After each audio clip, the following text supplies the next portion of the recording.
America's got Germans and we are 4 of them. Welcome back to my channel. My name is Annie and my husband, my 2 kids and I, we moved from Cologne, Germany to Boston, Massachusetts in July 2021. In my today's video, I'm gonna talk about costs for school, costs for entertainment and sports, and costs for clothing. If you haven't watched part 1, in which I talk about costs for housing, healthcare and food, you might also want to check that one out. You can find the link up here or in the description box below.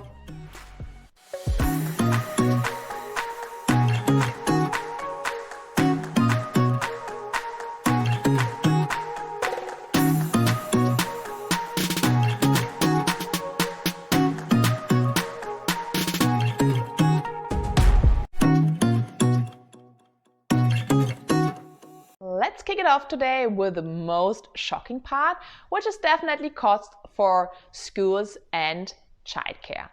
So the annual average costs to send your kid to an American preschool, which is more or less like a German kita, can range from $5,400 in Mississippi up to $20,000 in Massachusetts, and that's the state we are living in.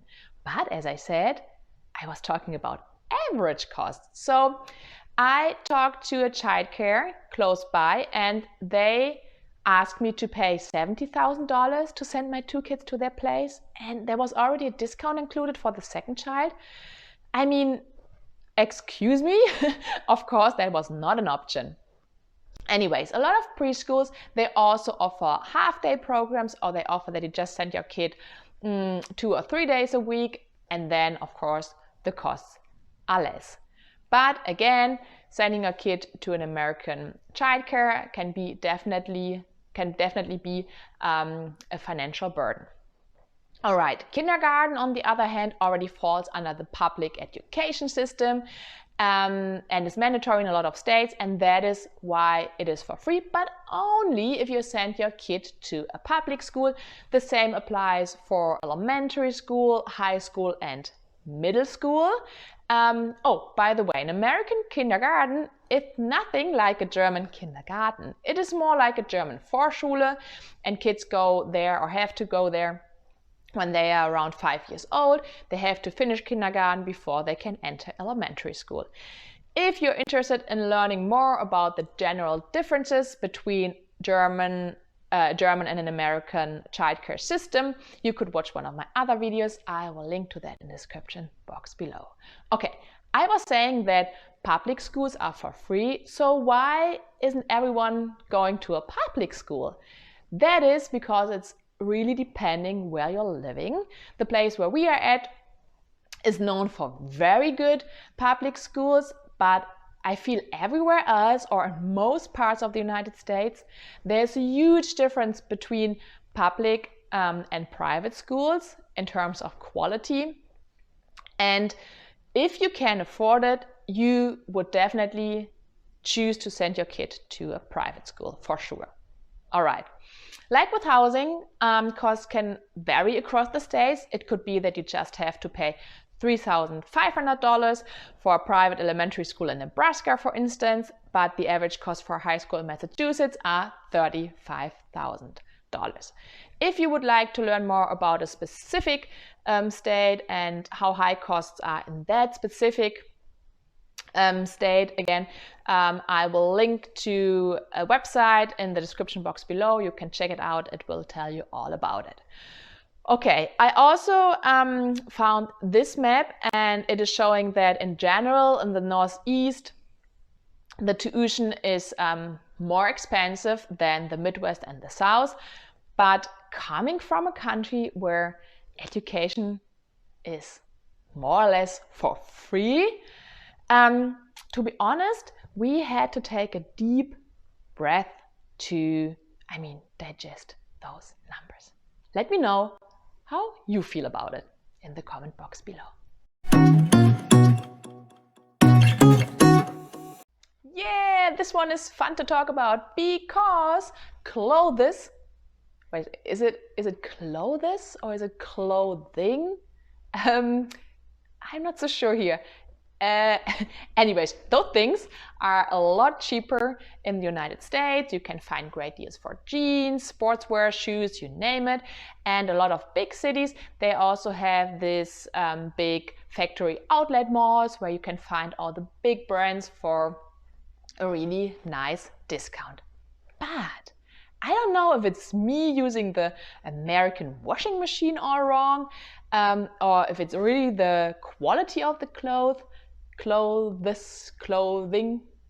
Well, anyways, but every time I buy stuff here and I wash it once or twice, it definitely doesn't look new anymore. So yeah, I'm not claiming I'm a great housewife, but something must go wrong here. Yeah, I haven't figured it out yet. I also would like to add that it was not that easy to find really nice shoes for my kids. You can find sneakers and sport shoes everywhere, but nice leather shoes or really warm winter boots, which you actually need here because we have so much snow, that wasn't that easy to find. Okay, if you have any advice for me this time, where I should buy my clothes or my kids' boots and shoes, or you can give me a little advice how to handle this American washing machine right, that would really help me and I would appreciate it so much. So make sure you leave me a comment. Thanks in advance.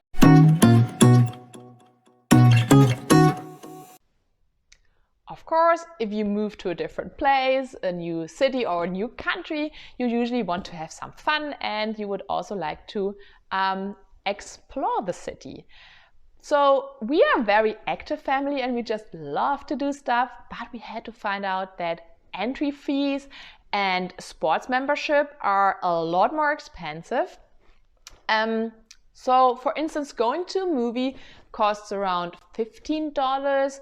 Last time we went, we even paid $17. In Germany, you would usually not pay more than 10 bucks, right? I also wanted to sign up our kids for sports as soon as we arrived, because we thought it's a great opportunity for them to get in touch with other kids and to make friends. But that was another level of expensive. So to make it clear, I did some research and the cheapest soccer class I could find was $185. And that was not a membership for a year, not even for 6 months. That was the tuition for 6 classes only. And he had to bring his own soccer ball, right? I mean, I think I don't have to add anything to that. So I also wanted to sign up my little daughter for gymnastics. But the tuition for, I think it was, 3 months, it was $500. 3 months, once a week, $500. I just decided that, the trampoline in our backyard, just do it for now. And she has to go out there, even though it's minus 15 degrees at the moment, Celsius. Anyways, so I was also surprised to find out that you can apply for financial assistance at our local sports club if you earn less than $85,000. Basically, you are considered a family of low income if you earn less than $85,000. In comparison to that, the average yearly income in Germany is round about $50,000, right? So yeah, I was very surprised to find out that. All right, so to be fair, I mean, the wages are a little bit higher in the US and you have to pay less taxes. But my son, he went to a German sports class once a week, or he could even go more, and more than once a week if he wanted to.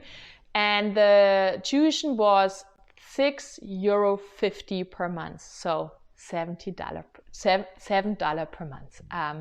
It was definitely something else.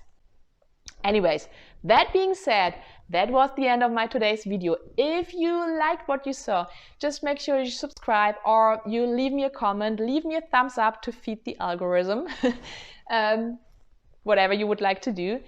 Thanks for watching again and auf Wiedersehen.